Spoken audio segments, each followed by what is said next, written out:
Welcome to our latest webinar from TopStep. Happy to have everyone participate today.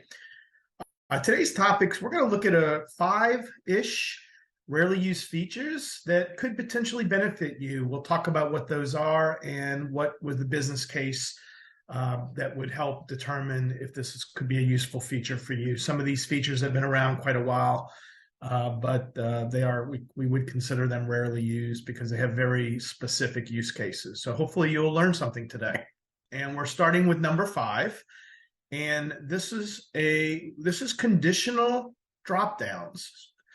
And you might say, well, we can do that with form permissions. It is true, you can do this with form permissions, but most of you probably didn't know is you don't have to use form permissions. And there is a settings that you can enable that allow you to basically create a drop down and then a second drop down and then have those two drop downs relational so that picking the value of drop down A impacts the values in drop down B. And so this can be really helpful if you're building those relationships between drop downs and you're doing it at the custom field level versus at a form permission level.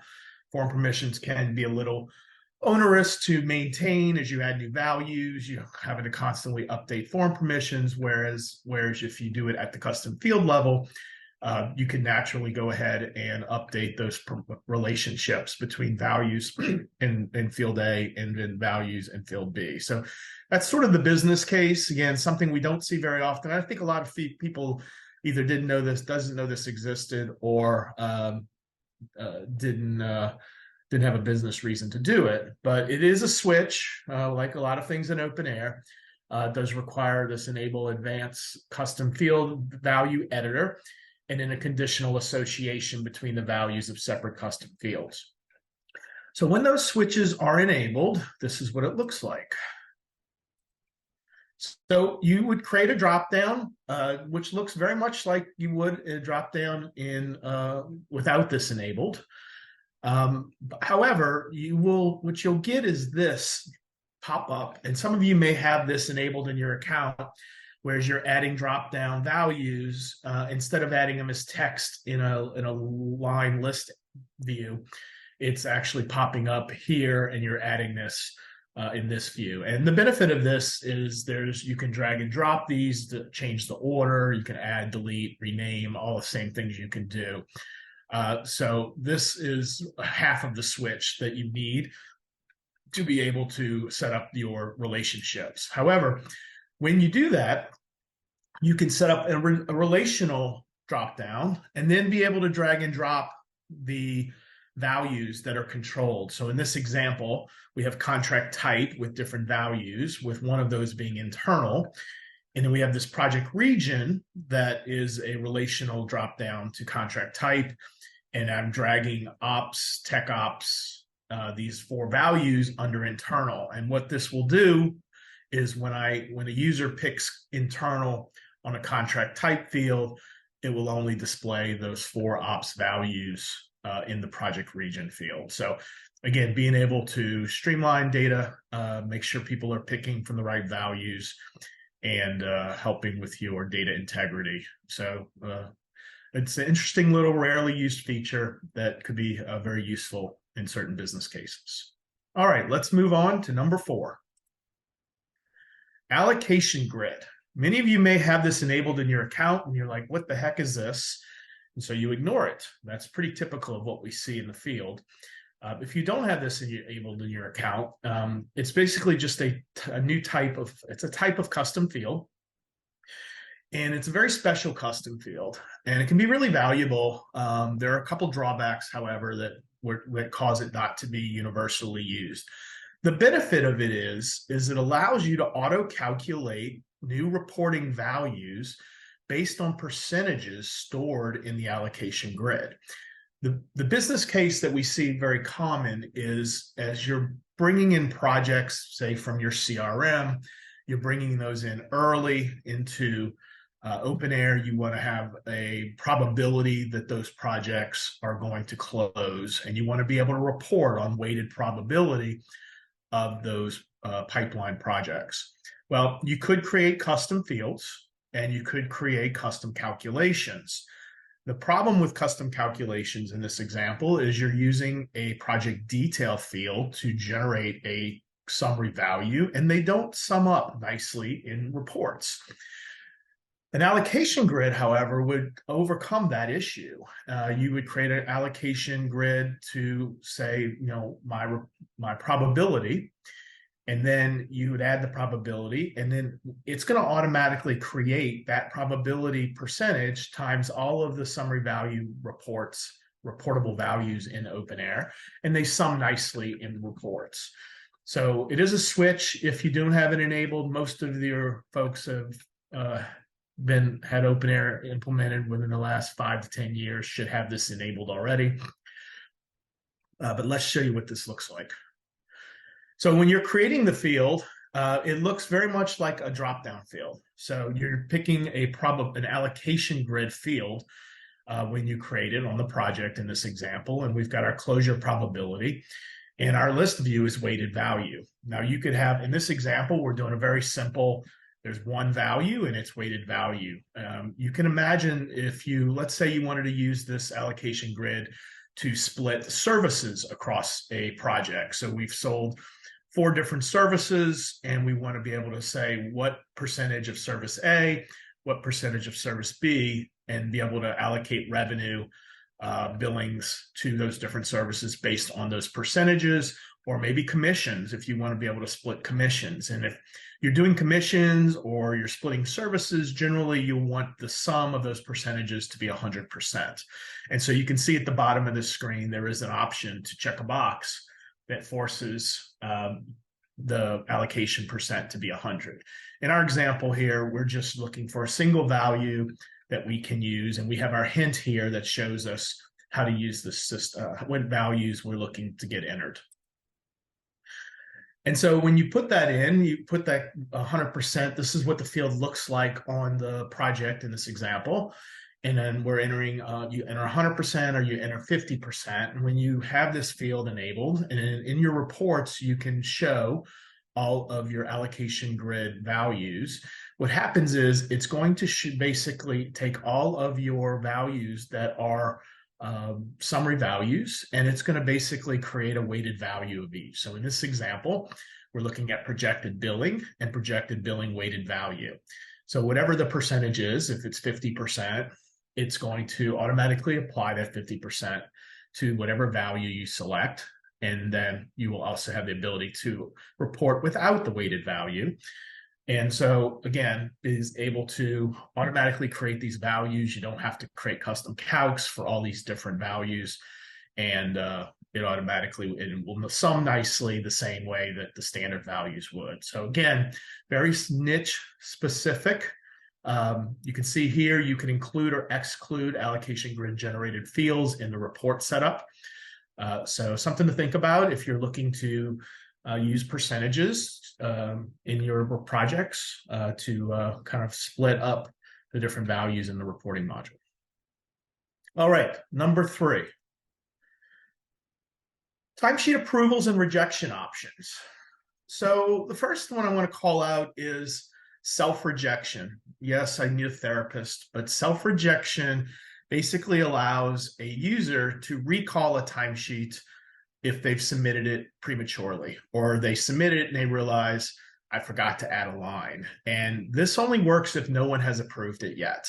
It does allow the user to go in, self-reject, which yes, is horrible language, but it is what it is, and basically recall the timesheet so that it can be edited and resubmitted. You also have the option to do line item approval rejection. So this is a popular option when you're looking at trying to close a month, for example, and maybe someone entered some admin time that was deemed incorrect. And if you can only approve or reject the entire timesheet, you may be rejecting the entire timesheet with a lot of billable time on it that has to now wait because someone needs to go fix an internal project.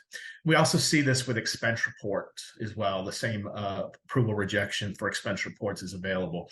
Whereas line item rejection allows you to actually evaluate each line, and you have the option to approve or reject at a line level, versus at an entire timesheet level. So you could actually push the timesheet forward, but reject a line on the timesheet back to the user to fix. There are a few switches that you need to consider when putting this in place.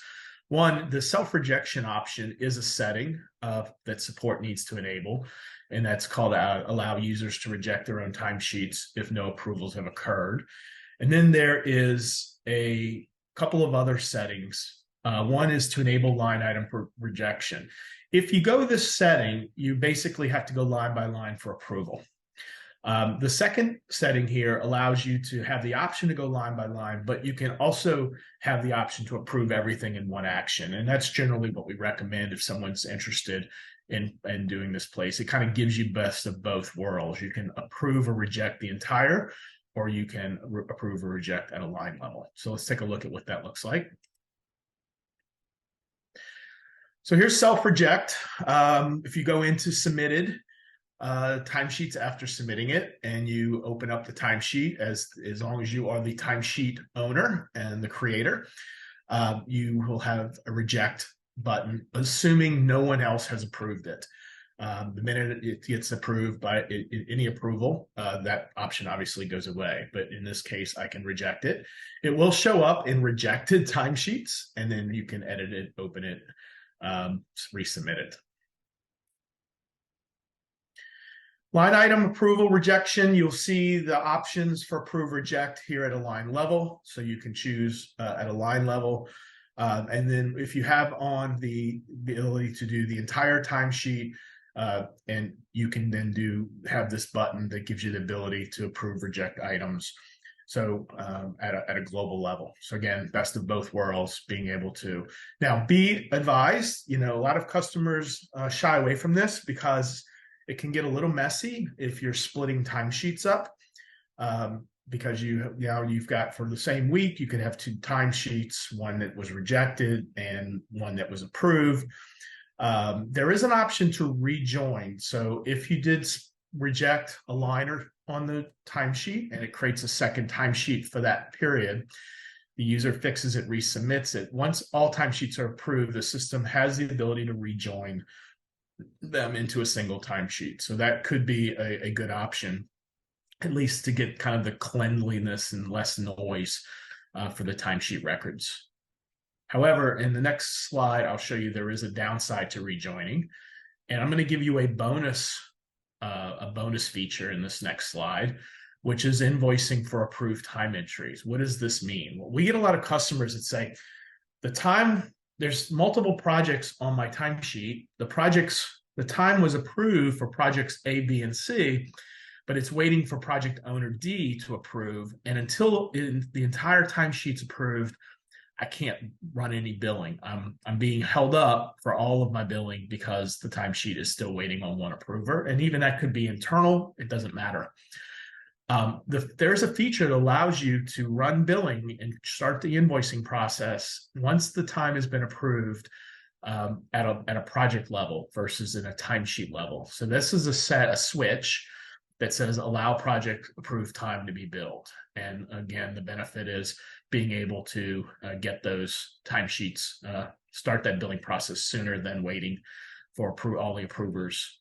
The downside is if you do split timesheets and timesheet rejection at a line level, the rejoin feature has to be disabled if you have that. So this is mutually exclusive. So with rejoin, because if you have rejoin on, OpenAir does understand that it's going to be rejoined and it will not allow you to bill this. So that's something to think about if you're weighing the pros and cons of both of these options. All right, number 2.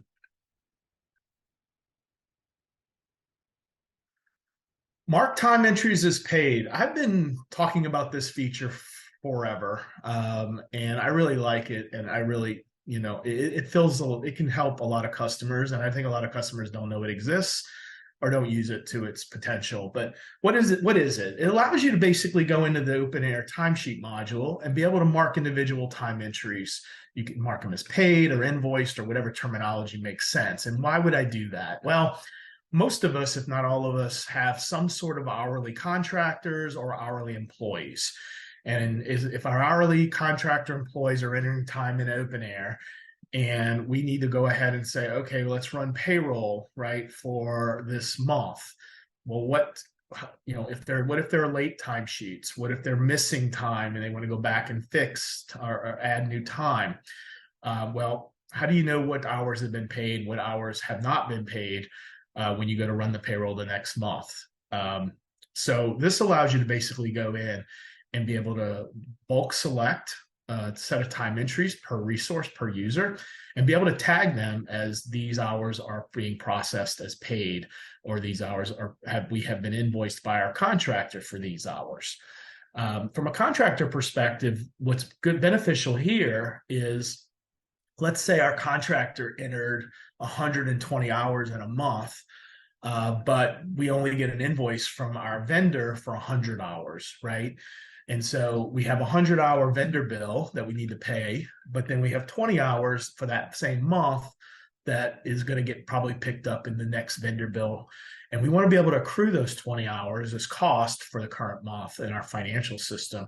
But how do you balance that and know what time has been processed, which time hasn't been processed, as well as just validating the vendor bill is correct in an easy way? And so this is a nice way to be able to come in, take the vendor bill, validate the time from the vendor bill against the time entries in OpenAir, and be able to mark those as paid. And you're not just marking them as paid or invoice. You also are able to put a note to say this was via vendor bill 123, or this is payroll as of August 2023. So you have those notes that you can actually report on as well that can be really handy. So this doesn't really require a switch. I think everybody probably already has the time entry switch enabled. That's pretty much comes out default these days. It really just requires two custom fields. So the fields are here on the slides. And again, we'll publish these slides next week out to the public. But you have this time entry reconciled and time entry reconciled notes fields that are required on the time entry records. And when you put all this together, what this looks like is, if I go into the timesheet module and I go into time entries, and I now filtered down to what I'm interested in by user. Generally, we do it by user and by period. And then you'll have a checkbox here that you will not have seen otherwise. This bulk checkbox doesn't show up unless you have these settings enabled in those custom fields. And you can see I've got the reconciled and the notes field visible.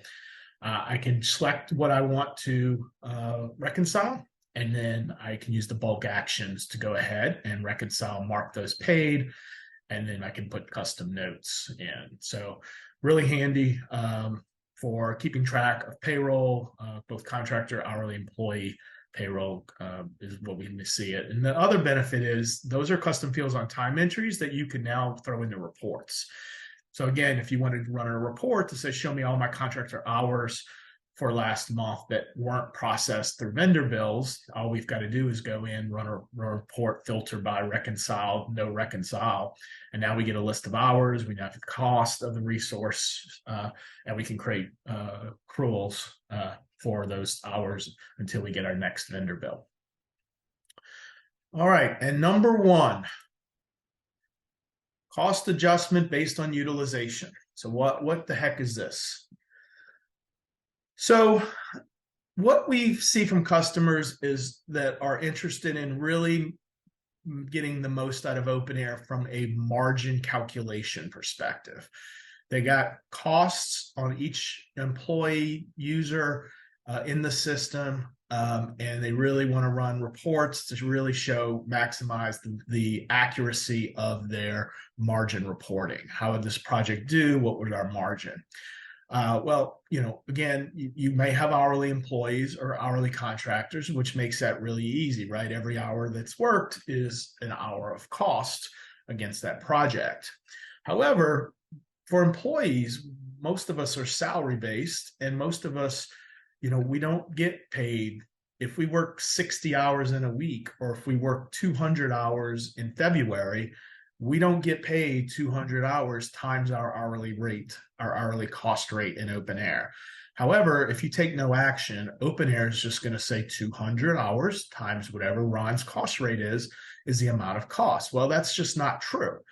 Ron is a salary. Ron does not get paid hourly. So it is inflating my cost for a project. So the use case here is I want Ron's salary to be deprecated based on what his cost is divided by what his over allocation is. And so the way that OpenAir handles this is it basically allows you to run a historical utilization report, which is available in the advanced report. It's one of the special reports that OpenAir pre-configures under advanced historical utilization. And then within that report, you calculate, you basically configure how do you define utilization. Everyone has a different definition: holidays, no holidays, time off, no time off, and basically create that utilization report. You run the report, and you can filter it obviously by groupings, departments, and so forth. But then you can run that report, and you can see like who is over schedule. We typically don't see this on a weekly basis. We typically see this more on a monthly basis. So if I work 60 hours in week 1, but I only work 20 in week 2, well, my cost for that period, unless I'm doing weekly margin, my cost for the month is okay. So that's generally what the best practice we recommend, is doing this monthly instead of weekly. But again, that's up to you. But basically, you run this report, you can then click a button and it will go and normalize the cost. So if my cost, let's say, is $10 an hour and I work the equivalent of 200%, when I divide 10 by 200, it's for the period I'm running the report. Let's say it's for the month of August. For that month, it's going to reduce my cost by half and by $5 to $5. So for month of August, when you run reports on profitability for Ron, it's going to use $5 per hour. So I'm getting the same cost I would if I use $10 an hour times a standard. So that's how it works. There's no switch required. You just have to have the right report, which is the historical one. One other note, you can only do this for primary costs. I know most of you are aware there's 3 different levels of costing you can enable. Primary is the only cost that is impacted by this. So you need to think about that as you're deciding on your cost structure. So if you go into advanced reports, this is the report that gives you that functionality, percent historical utilization. And then when you run the report, let's see if I can get the rest of this to show up. There we go. When you run the report, so in this case, Jody's 135.63% utilized for the period or for this week. If I now come in here under the tips and I say click here to adjust the user's costs, it's going to run a report. And it's also going to ask me if I want to override the cost for that period or augment it. By overriding, it allows you to run the report over and over again as needed if you have to redo it. People put in late time, you want to redo the cost. But what will happen is you'll get this cost adjustments are complete message. And then for the period to which you're running the report, in this case, it's weekly, so it's giving me a weekly start and end date. You can see if in this very small print here, it's taken $90 an hour, dividing it by 1.35, which is the utilization amount, to give you a normalized cost of 66.36. So again, bringing my costs down to appropriate levels, giving me more accuracy in my margin reporting, and still being able to store the original current costs. We're not impacting our current costs at all. So again, could be a very business-specific use case, but again, something we've seen several clients of ours take advantage of. So that's our 5 rarely used features today. Hopefully you learned something. And obviously, if you have further questions or want to talk about anything, reach out to help. We're here to help.